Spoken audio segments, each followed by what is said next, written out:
Estou aqui na minha casa recebendo esses meus dois grandes amigos, Cristóvão do Espírito Santo, advogado, um homem que defende os valores cristãos, os princípios mais importantes do ser humano, numa luta, uma luta eterna para o bem.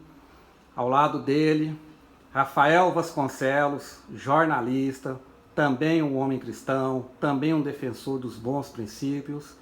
Eu estou tendo a felicidade de receber essas duas grandes personagens na minha casa. Uma felicidade.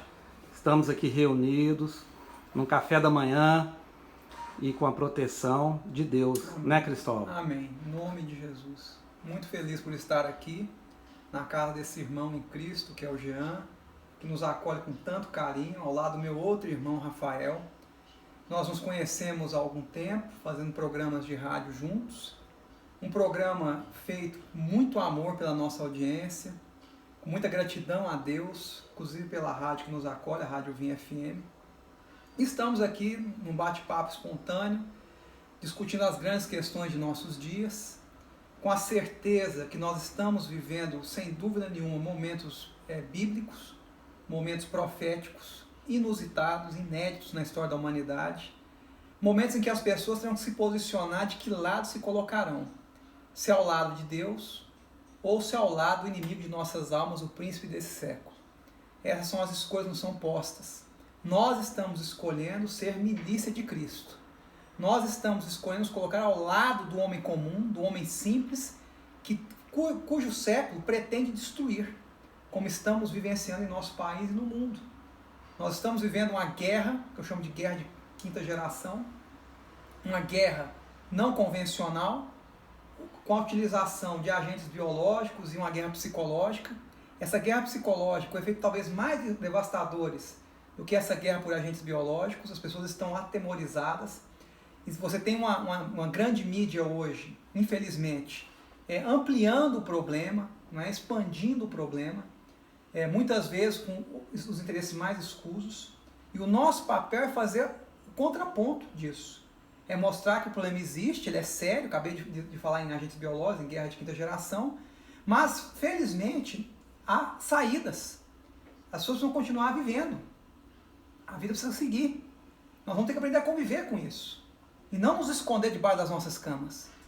E nós estamos vendo irmãos nossos, não só irmãos de igreja, cidadãos, compatriotas, sofrendo com essa situação, com essa crise econômica nunca vista na história do mundo e do Brasil, empresas se fechando, empregos sendo destruídos, subsistência deixando de existir.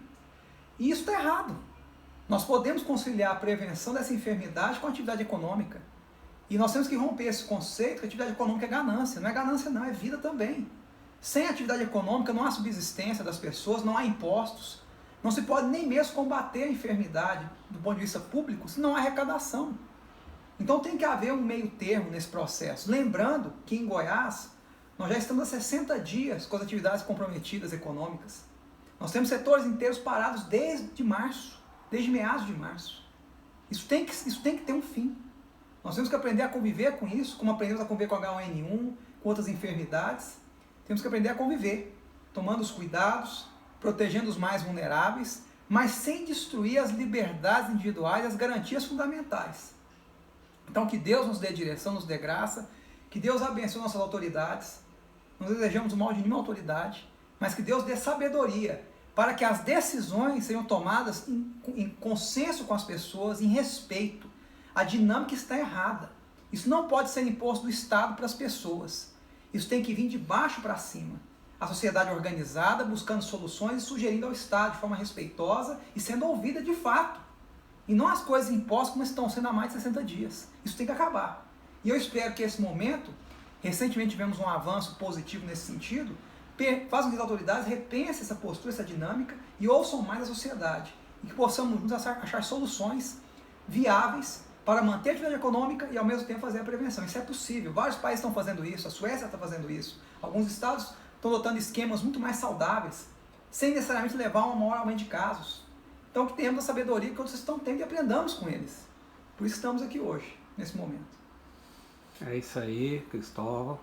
Agora eu quero ouvir o nosso grande jornalista, o maior jornalista da Rádio e TV de Goiás.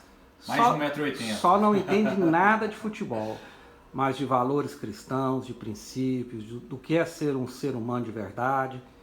Entende tudo. Fala aí, grande Rafael. Grande Jean, Cristóvão do Espírito Santo, um prazer muito grande estar com vocês aqui hoje.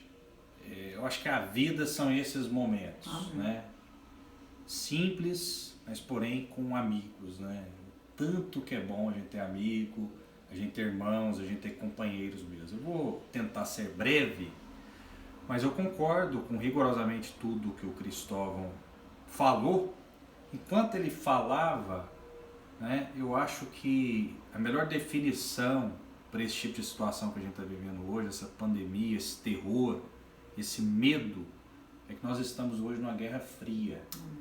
Nosso inimigo é invisível, as pessoas estão um pouco atordoadas, sem saber o que é certo, qual direção é a correta, e no meio de tudo isso, a gente está vivendo uma crise, uma recessão sem precedentes.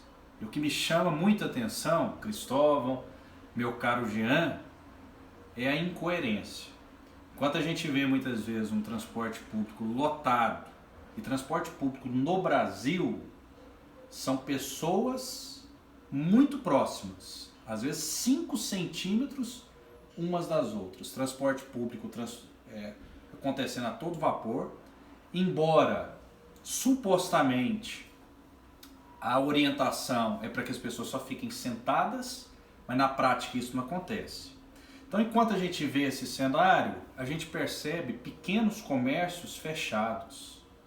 Os comerciantes poderiam se organizar com toda certeza, teriam essa capacidade, essa criatividade, esse cuidado de entrar um cliente por vez, 2 clientes por vez, 3 clientes por vez, e não traria nenhum prejuízo no que diz respeito à propagação desse mal, e as pessoas conseguiriam pelo menos pagar o aluguel, sustentar ainda que de maneira tímida as suas próprias famílias. Mas o que a gente vê hoje é a politização da Covid-19. Isso é muito triste, isso é cruel. Tem gente que de maneira hipócrita, especialmente a esquerda, pensa da seguinte forma: olha, vocês que querem a liberação, a flexibilização da quarentena, vocês são cruéis. Vocês não têm coração, mas é justamente o contrário. A gente tem que ver essa crise de uma maneira muito mais abrangente, sem hipocrisia, né? Economia, claro que é vida. Sandro Mabel deu entrevista a mim na rádio Vinha FM esses dias, na última quarta-feira, e ele falou o seguinte: eu não sei qual é a fonte, mas depois eu vou buscá-la. A cada 1% de desemprego no Brasil, isso significa 6 mil, isso mesmo, 6 mil mortes pelos mais variados motivos, né? Só um dado, Rafael, que eu acho importante. O Unicef, que é o órgão das Nações Unidas para a Infância, que não é nenhuma entidade conservadora, ao contrário, é uma entidade globalista, que talvez até esteja advogando contra a sua própria causa, afirmou que essa crise, do ponto de vista econômico, causará em poucos meses a morte de mais de 1 milhão de crianças no mundo.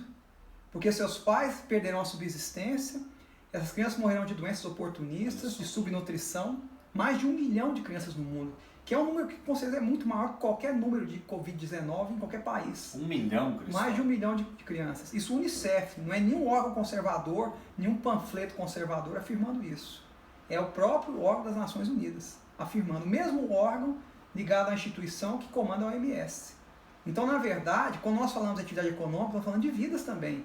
Precisam ser salvas da destruição financeira, da ruína financeira. Pela pequena conta que a gente está fazendo aqui, os efeitos colaterais desse isolamento maluco, radical, vai matar muito mais do que a própria pandemia. Exatamente. Acharam uma solução que é pior que a doença. Então, eu, da minha parte, assino embaixo tudo que os meus 2 irmãos, meus 2 amigos falaram, e eu só quero acrescentar uma coisa. O maior valor do ser humano é a sua liberdade. não abrem mão de sua liberdade pelo medo, pelo pavor. Sejam responsáveis, mas sobretudo sejam livres. É isso aí, muito obrigado.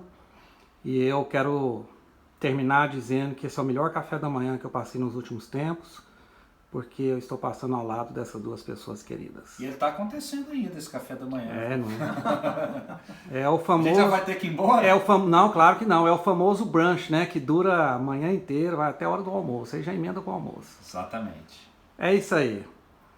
Que Deus nos proteja a todos. Amém.